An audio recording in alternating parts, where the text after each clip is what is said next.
Kag sa numero 1 sa mga balita, subong adlaw.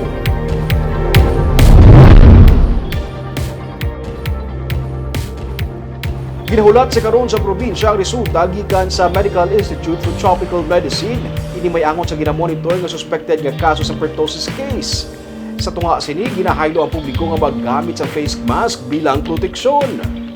Sunod sa kay Dr. Girly Pinunggan, ang Provincial Health Officer, isa kaduha ka bulan nga lapsag nga na-admit sa Corazon Locsin, Montelibano Memorial Regional Hospital sa Bacolod City ang ila ginamonitor. Sunod sa kay Pinunggan, nag-ayo naman ang kondisyon sang bata. Nagapanugyan si Pinunggan sa publiko nga magbantay sa pag-ubo, ilabi na sa mga kabataan, labi na nga kung makitaan nga may kabudlayan sa paginhawa.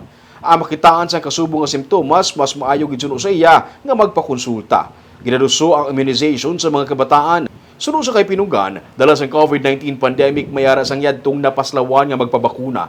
Isa pa lang ang reported nga suspected pertussis case pero dapat nga magbantay kaysa mga kaiping nga lugar ang may kaso na nga pareho sini. Ang Iloilo City nga sa tabok lamang sa probinsya ang nagdeklarar na sang outbreak. So, pasalamat ang isa pa malatis na reported pa, pero watch out, kita kaysa ato mga neighboring provinces may ara na mo. Gaano di kami subong na ma-wear man, especially for those na mga dakap, no? And even sa ato na mga kuan, mga balay-balas, kaya di ara, so lang mga kabataan dito na upungan. So, mag-kuan di kita sa ato niya hygiene naman diwas, no? Ang mga hand washing, kasi di jump left,